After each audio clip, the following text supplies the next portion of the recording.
ನಮಸ್ಕಾರ ಎಲ್ಲರಿಗೂ. ಇವತ್ತು ನಾನು ನಿಮಗೆ ಅಮಾವಾಸ್ಯೆ ದಿನ ಮಾಡುವಂತಹ ಒಂದು ಪರಿಹಾರದ ಬಗ್ಗೆ ಹೇಳ್ಕೊಡ್ತಾ ಇದ್ದೀನಿ. ಅದೇನಪ್ಪ ಅಂದರೆ, ಈ ರೀತಿ ಇರುವಂತಹ ಅಂದರೆ ಎಲ್ಲೋ ಕವಡೆ, ಹಳದಿ ಕವಡೆಗಳನ್ನು ನೀವು 6 ಕವಡೆಗಳನ್ನು ತಗೊಂಬನ್ನಿ. ಜೊತೆಗೆ ಗೋಮತಿ ಚಕ್ರ ಅಂದರೆ ಈ ರೀತಿ ಬರುತ್ತೆ. ಈ ಚಕ್ರವನ್ನು ಒಂದು ತಗೊಳ್ಳಿ. ಅದರ ಜೊತೆಗೆ ಒಂದು ಬೆಳ್ಳಿ ನಾಣ್ಯವನ್ನು ತಗೋಬೇಕಾಗತ್ತೆ. ಚಿಕ್ಕದಾದ್ರೂ ಸರಿ, ದೊಡ್ಡದಾದ್ರೂ ಸರಿ.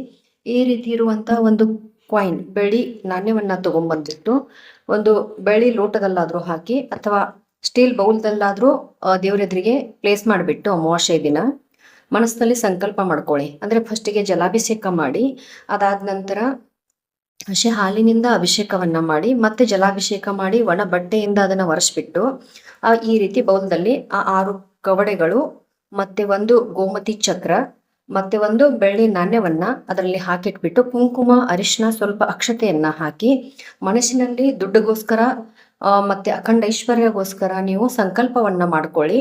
ಆಮೇಲೆ ಮಂತ್ರವನ್ನ ಪಠಿಸ್ಬೇಕಾಗತ್ತೆ. ಮಂತ್ರ ಬರುತ್ತೆ, ಓಂ ಹ್ರೀಂ ಶ್ರೀಂ ನಮಃ. ಓಂ ಹ್ರೀಂ ಶ್ರೀಂ ನಮಃ.